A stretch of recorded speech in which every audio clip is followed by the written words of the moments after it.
মার্কিন president Donald Trump বিশ্বজুড়ে নানা দেশের পণ্যে শুল্ক আরোপ করেছেন। তবে এই নীতির প্রভাব এখনো পড়েনি পানামা খাল পথে জাহাজ চলাচলে। খাল কর্তৃপক্ষ জানায়, চলতি অর্থবছরে জাহাজ চলাচল ও রাজস্ব উভয়ই প্রত্যাশামতো হচ্ছে। খাল প্রশাসক রিকার্দো ভাস্কেজ বলেন, আমাদের পূর্বাভাস অনুযায়ী ফলাফল আসছে। এলএমই সার্টিফাইড বিশ্বসেরা কপারে তৈরি ওয়ালটন কেবলস, যা আপনার স্থাপনাকে রাখবে সব সময় নিরাপদ। বিশ্লেষকরা ধারণা করেছিলেন, ট্রাম্পের আক্রমণাত্মক শুল্ক নীতি খাল পথের বাণিজ্যে প্রভাব ফেলবে, কারণ অনেক দেশ ট্রাম্পের এই নীতিতে ক্ষতিগ্রস্ত। তবে বাস্তবতা ভিন্ন। পানামা খাল এখনো ব্যস্ত। চলতি অর্থবছরে 13,900 জাহাজ চলবে বলে ধারণা। এতে প্রায় 520 মিলিয়ন টন পণ্য পরিবহন হবে।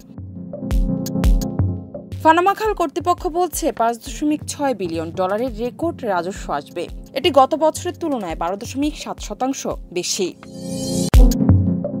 তবে খাল প্রশাসক সতর্ক করেছে, ভবিষ্যতে শুল্কের প্রভাব পড়ে যেতে পারে, বিশেষ করে যদি দীর্ঘমেয়াদী চীন-যুক্তরাষ্ট্র বাণিজ্যের সম্পর্ক খারাপ হয়। 80 কিলোমিটার লম্বা এই খাল আটলান্টিক ও প্রশান্ত মহাসাগরকে যুক্ত করে। বিশ্বের 5% সামুদ্রিক বাণিজ্য এই পথ দিয়ে হয়।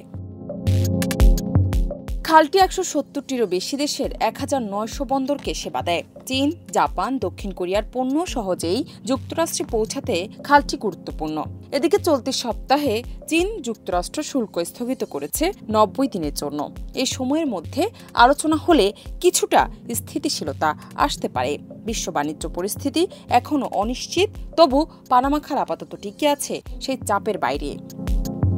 জানাত নিপু, দেশ রূপান্তর।